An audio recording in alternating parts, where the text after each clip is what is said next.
So hello, Ellen. Thank you so much for taking the time for a quick chat today. And I think there's so many things for us to talk about. We didn't meet personally last year at the AIMC, the AI Music Creativity Conference in Oxford, but I saw the presentation of you guys on the topic of the AI flood, and I was very interested to talk to you about it. But before we get to the actual flood, your main background, your PhD, is in musicology, and then at some point you made the transfer, the shift to the interlink between AI and music. How did that come about? Well, so my PhD in musicology focused on conceptions of nature in contemporary art music. So my background is more in the art music space, but I'm also very interested in theory and philosophy. I use like post-structuralist philosophy and those kinds of ideas to think how in our contemporary society we engage with nature through music. And as I had just finished, there was this postdoc position that came up, and it was on music and AI.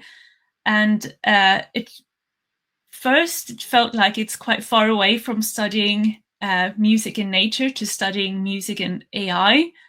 But in my way of thinking and my interest in like our contemporary engagement with the world around us via music, the step was not that far. So I applied for this postdoc and I explained like how I would approach this field via my theoretical ideas. And I got the position, and that's what I've been working on in the past year and a half or so. Are you also a musician? Are you a composer? I am actually from the start. I'm a pianist, and my bachelor is in art, the art Bachelor of Arts in Music. So I started actually as a composer, and then uh, did a few courses in musicology, and that really intrigued me. How we can read and write and think about music, how music functions in our society, and that's the path that I took. Yeah. And at the moment, you've recently received a grant for your postdoc. You're about to begin, or you've started Yes. with Yes. with the with the current title. And please correct me if I'm wrong. Musical entanglements with AI: Posthumanistic perspectives on creating, consuming, and connecting with AI music. Can you talk a That's right. little bit about it and what is on the topic that is intriguing you? Yeah. So in this project, I'm trying to, I will start it next month. So I will try to dive deeper into these theoretical perspectives of how we can think about, like, what does AI do for us in terms of, like, one project, for example, that I've already started is studying AI voice models and how artists create these AI voice models trained on their voices that other people can then use. And I find it really interesting, this idea of one person singing through another person's voice, and how that challenges our ideas of identity and vocal authenticity, ideas of subjectivity. Like the voice is always so, it's been so deeply perceived as something belonging to a person and having a very personal kind of identity. And now that I think is being challenged by these technologies developing. Now, getting to the actual AI flood, I thought that was a really interesting topic that you guys raised at the AIMC conference, and you focused the papers more or less focus on Boomi, or it takes Boomi as an example. I was just checking yesterday. They claim to have over 20 million tracks that have been released and have been uploaded on streaming platforms, and there's so many consequences to this overflow. That's just one example. There's so many other so many other possible players. Let's first start with the positive perspectives. Yeah. In a recent talk, you and Bob Sturm suggested a few opportunities. So the development of new new industries or new forms of musicianship, or cultural expression. Could you talk a little bit about that? The opportunities that this overflood of AI music may generate. Yeah, I think generally AI has a lot to provide to musical expression. I don't think it's necessarily connected to the flood, because I think that's separate from the kind of aesthetic values that AI can provide. But I think the idea is that by these services being available to basically anyone, what we have seen, so we have interviewed a few people using AI music services to create music, and what most of them have said is that these tools allow them to create music that they otherwise would not have been able to do. So there is a kind of positive engagement with these technologies. But what's interesting is that all the people that we've interviewed, so basically how many of these services work is that you, by very simple means, can generate a tune and then you can release it. But the people that we've interviewed, they spend a lot of time with their music. So they're not happy at the first prompt or the first generation. They spend a lot of time to rework and put their own personal touch on things. And I think there are ways to make music with these tools that have these kind of creative engagements. Whereas the flood aspect is that, yes, you can make a lot of songs and you can just put them out on platforms and hope that they will get streams and that you will get revenue from them. But there's a difference there, I think, in the engagement aspect. And I think you raised a really interesting point of this idea of, let's say, non-creatives being creatives, right? So let's assume people who are not exactly professional piano players, or they cannot play an instrument, but now they're able to compose. And that's what I think many authors call the democratization of creativity through AI tools, right? But there's also like a strong debate between the balance of democratization or devaluation. In other words, if literally anybody can generate new music, and let's be honest, I mean, this is just one tool, but there's plenty of others, and potentially Zuno and Udio, the quality is really high, and you can really generate very good music with very little effort. How do you see this balance between democratization and devaluation? I think that's a very interesting and difficult question to answer. But since I entered this AI field, I've been very intrigued by this idea of democratization, what people actually mean when they say that music will be democratized. Because which music is it that you can generate with these platforms? It's, I mean, looking at what Zuno and Udio generally outputs, it's music from the Western, global North popular music sphere. If you try to generate, I don't know, Indian gamelan music or Japanese traditional music, or it's not possible. So in that sense, the music is not well representing, the entire globe and the music that we have available. But the devaluation aspect, I don't know. I think it's this is a tricky one, because who will listen to these tunes? I mean, who will judge whether the music that comes out is valuable or not? And I think we can generate 1 million songs with Zuno that have really high quality, but they won't mean anything to anyone unless they're picked up and they are, listened to, and if they find their way into music discourse and make some kind of sense to people. So I think this quality aspect, we will have to see like how I think definitely like music will be, we will have to rethink how we value music. Yeah. Yeah, and that's, for me, that's such an important topic, and that's where I still also cannot get my head around, and that's something that which I'm trying to more and more understand, because I'm very fascinated by the technology, like most of us, and I think the creative potential and allowing non-creatives to be creatives or to become creatives, I think it's so empowering. On the other hand, how do we balance this in a way that it doesn't compromise current creators?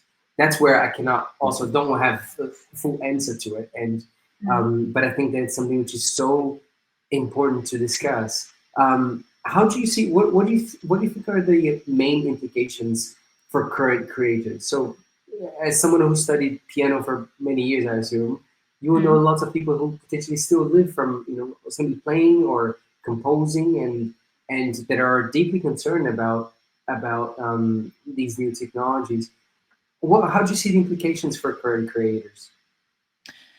I think the main challenge is the digital spaces where you need to be heard today to find your audience.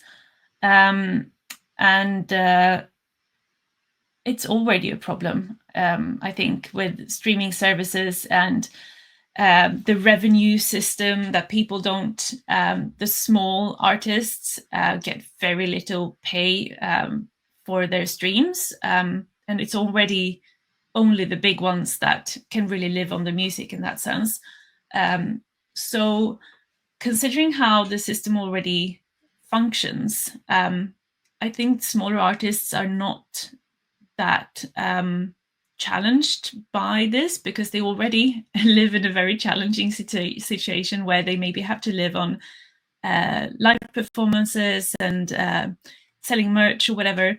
But I think that's been the way for quite a while. But of course, finding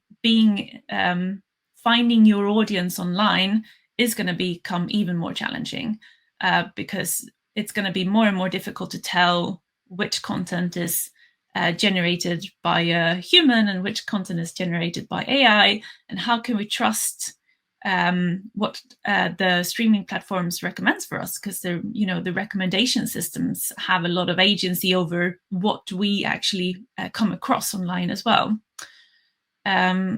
So I think the fear is definitely around that aspect.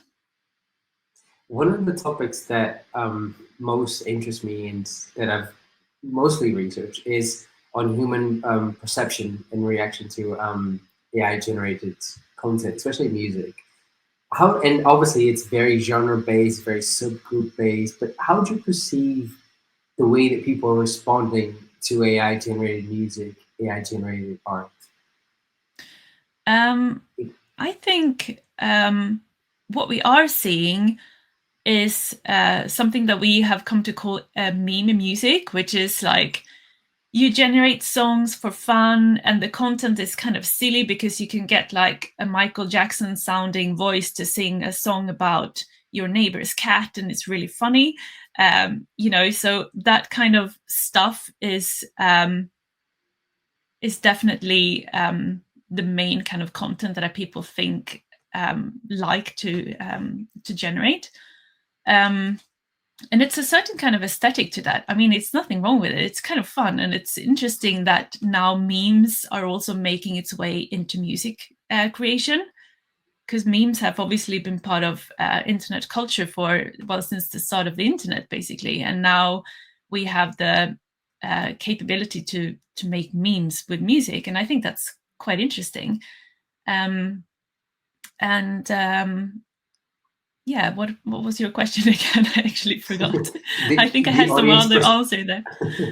The general audience perception. How do you feel about the acceptance of AI generated music? Right. So that's what the meme music is interesting, because when we played examples for like larger audiences, there's always this kind of giggle going on. Like, it's not quite there's something wrong, and people find it a bit awkward and also a bit funny. So I don't think we can, at least like music coming out from Suno and Udio, we can't quite take it seriously. So there's some kind of hesitation still, I think, from audiences of towards AI music. AI fundamentally alters, right, the creative process. And if we take any creativity framework, process is always a fundamental factor. But if we cannot assume, or if we cannot ascertain process, in other words, we cannot be sure how that output was generated, do you think value is going to be mostly defined by response? Because, for example, if we look at other forms of art, right? So if we look at painting or sculptures, or a lot of the value, of course, is devoted to the creator, but it's the ability of the creator in developing an output that potentially you wouldn't be able to otherwise, or that you respect, or that you admire the effort and the time that was spent there. But if we cannot be sure anymore about the creative process because that's been fundamentally altered, will we define value simply based on response? Or which other factors can you envision that could influence the value of the creative outputs? No, I think you're totally onto something there. Like, I think some people, music listening can, be very different things for different people. And some people might not care that the content is all generated by an AI or by a human. But I think most music consumers don't just listen to the music because it sounds nice in their ears. They listen to it because they want to feel a connection to the person who made it, and they want to kind of feel that personal struggle of someone making music, and also having the kind of history behind a certain song, for example, like that's carried through the music. And I think we want to become part of that as listeners as well. So a lot of the value is not in the music itself, but in the kind of ideas around the music that we imagine as consumers. The narrative, right? Yeah, the narratives, exactly. I think potentially the artist would need to emphasize a lot the narrative and the history behind it, right? In the end of last year, you guys hosted the, I believe, first AI Music Studies conference. Yes. Could you talk a little bit about it and how it went, and what were some of the key lessons or key insights that you took from what was discussed and presented? Yeah, definitely. Well, so the conference came about as I think, a need for other perspectives than the engineering and computer scientist kind of work that has been going on in academia for quite a while in AI. So we now need to also ask other types of questions coming more from the humanities and social sciences of the implications of these technologies on people and on society and on aesthetics and culture in general. And the conference was actually a huge success, I think, because we received so many submissions that we could actually not accept all of them, because we had totally underestimated how many people would be interested in AI music from these perspectives. But we got people from all across the globe who came to Stockholm in December, which was amazing. And we had panels on everything. I mean, copyright is one of the biggest things, obviously, because there's these big lawsuits now going on against Suno and Udio, having allegedly been trained on copyright protected music, and these big labels are being terrified by what's going on with their music. But that's one thing, I think. Yes, we need to talk about the legal aspects, but there are many other aspects as well. I think value was one of the topics that was definitely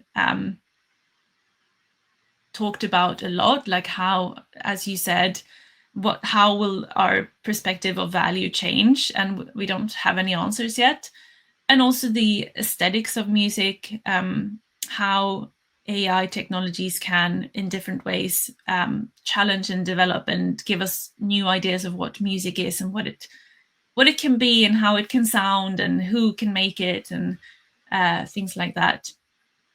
And then we also had some kind of deep dives into very specific tools or methodologies, computational musicology. How can we study these fields at a kind of quantitative level, which I think for me as a musicologist would be very useful. Something I haven't done before. And I think the realization that we need to collaborate across disciplines. We need the engineers and the computer scientists. I need them, and I think that they need people from the humanities as well, asking these kind of critical questions at the same time as we are developing these technologies. Rather than, I think the standard narrative is that the humanities scholars come 10 years after and ask what happened, how can we understand this? But I think we can be there at the same time and actually contribute to these studies. And speaking of adapting to these changes and developing studies, and going back to the conference paper that you guys wrote on preparing for the flood, you guys suggest the development of an AI music studies, right?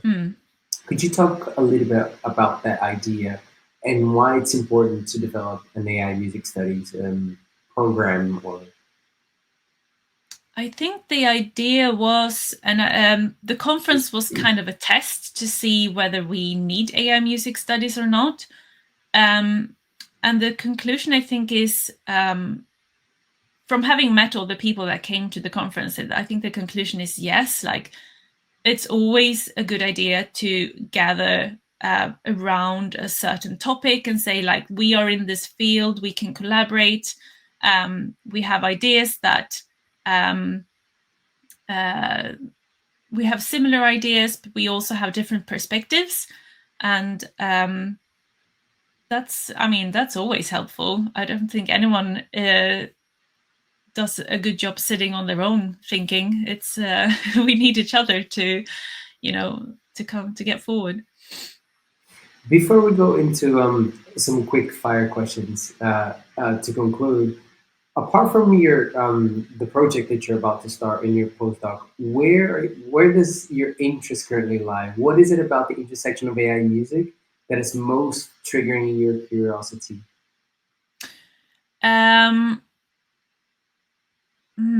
Well, since I've come from an interest in art music, and I'm always interested to see what people do on the margins and like fringe artists, because I think that's where the most interesting things happen.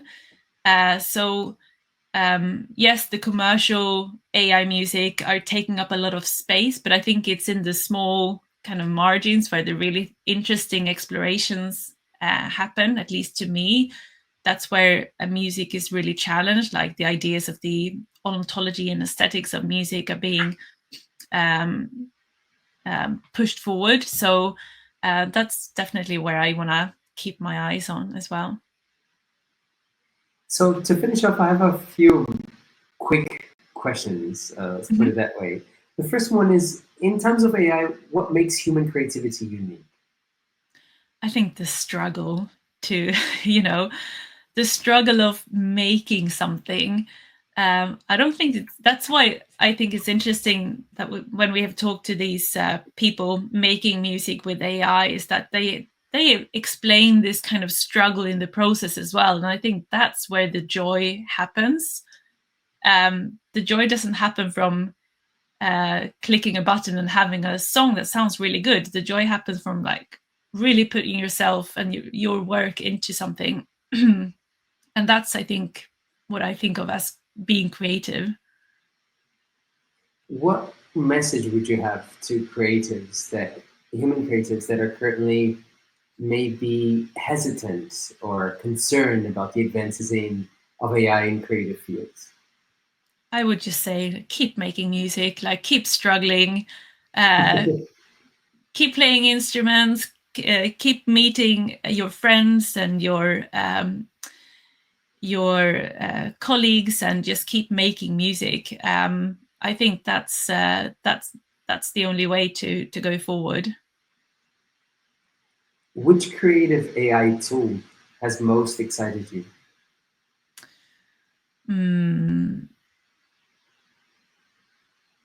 Oh, that's a tricky one. I mean, at the moment, I would say it's voice models, because I think it's a really interesting way of exploring ideas of who we are as human beings, and yeah.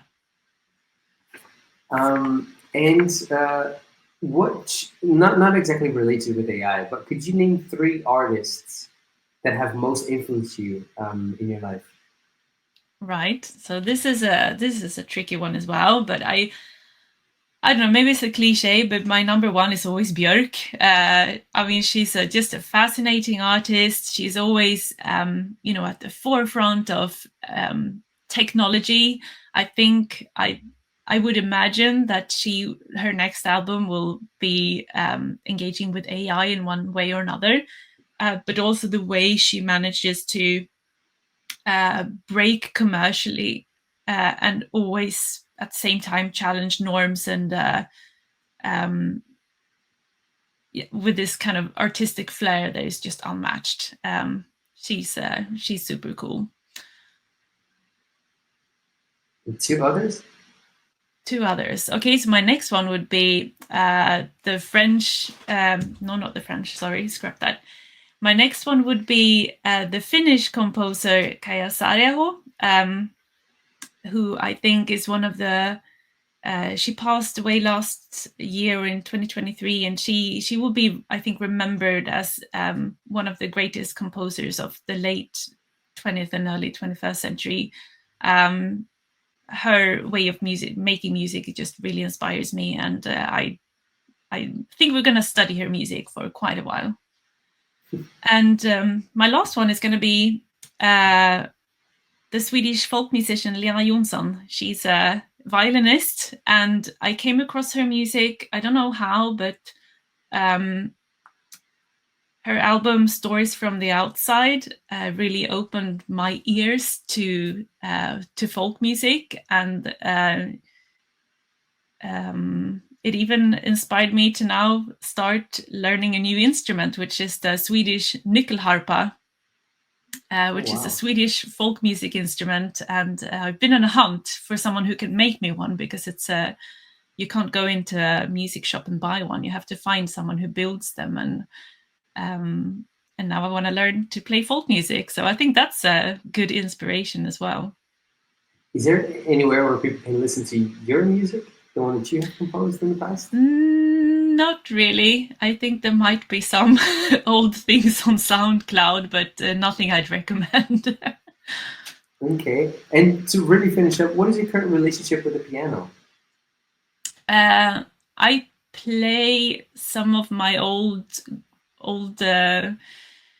classical tunes for fun sometimes, and I also play with my kids. So it's the piano is always there. You can always sit down and just sing some songs and accompany someone.